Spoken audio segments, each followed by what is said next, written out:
Hey guys, what's up? How y'all doing? I'm here to talk to you guys about the new episode of Nanatsu no Taizai Mokushiroku no Yonkishi on Season 2 on Episode 11, or the 7 Deadly Sins, 4 Nights of the Apocalypse on Season 2, Episode 11.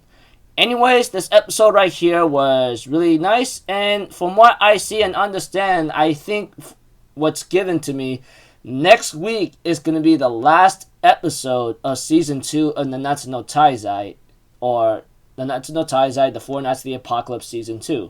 Which I really hope that's not really the case, because I think there's still a couple more things to adapt before maybe we reach that certain cliffhanger. Because, I don't know. I'll talk about it if it happens on the last episode next weekend. So, if anything else, let's just get this started right away.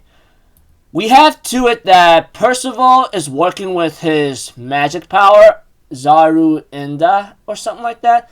I don't know how to say his name or pronounce it correctly, but all I know is Percival, the mini Percivals who form into one big magic Percival, decides to help Percival out on taking on a couple levels, which apparently is level 2 and now level 3, and then level 4 is something that Percival needs to work on because he's the one that's going to punish Ironside for what he has done. So, though at the same time, we have to understand these people are memories of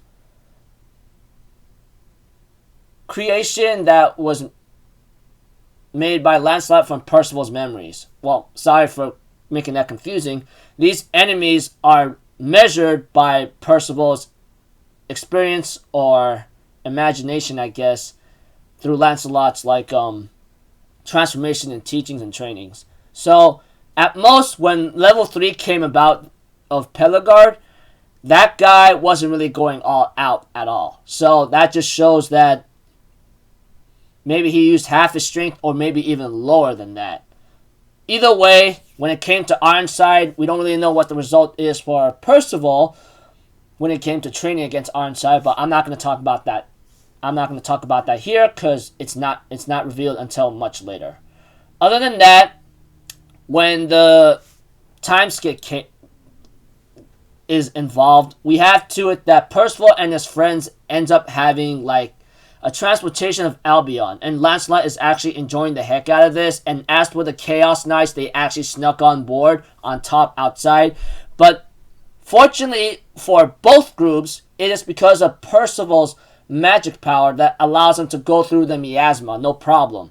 Even right now, the big mini Percival, or the magic Percival, who shows himself up, says we're already on the back of the Behemoth already. So pretty much that's all there is to it. And of course, when it comes to the other stuff, they end up taking on an animal or creature from the purgatory. Well, Lancelot and his group with the Albion, with the help of Percival and Lancelot's funny final shot whatsoever, they managed to defeat the beast. Although the beast did damage Albion beyond repair for them not to function anymore.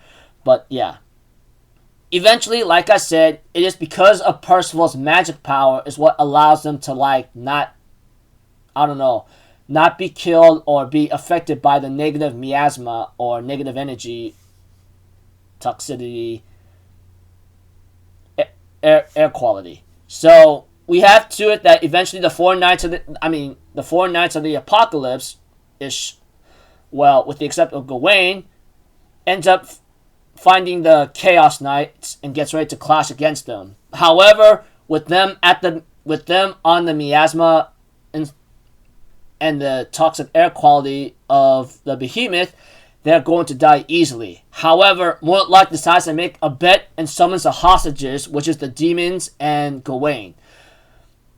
We have to it that Gawain tells Mortlock that they're not going to save her because I'm nothing more than a stranger. Eventually, she was proven wrong tremendously when Percival decides to go down there and help her out. And though Gawain gets really angry about this, saying, why would you do this, huh? What's the deal here? And Percival's like, well, even though we start off as strangers, we eventually become friends and comrades that overcame a lot of hardships. So you are our friend. So there's nothing more to say. And eventually we have to it that Percival unfortunately gets dragged into something else on the Behemoth, I believe, inside the Behemoth, because the magic Big Percival explains to his host or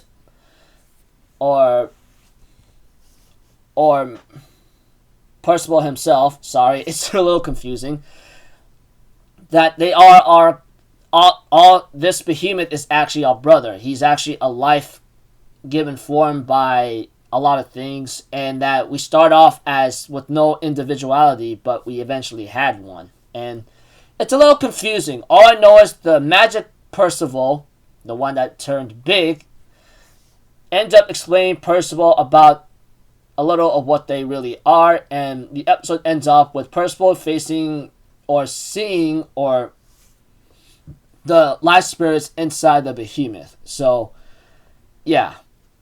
Don't know what's going to happen next, but I hope they do it right, because next episode, from what I see and understand, and I don't know if it's true or not, is the last one. Which I really hope that's not the case, because I feel like there's more to adapt and a better way to end it off on, but we'll have to see. So, until then, people, I'll see you guys in the next video. I'm Alpha Zero. Have a good day. I'll see you guys next time, alright? Peace out. Bye-bye. Ta-da!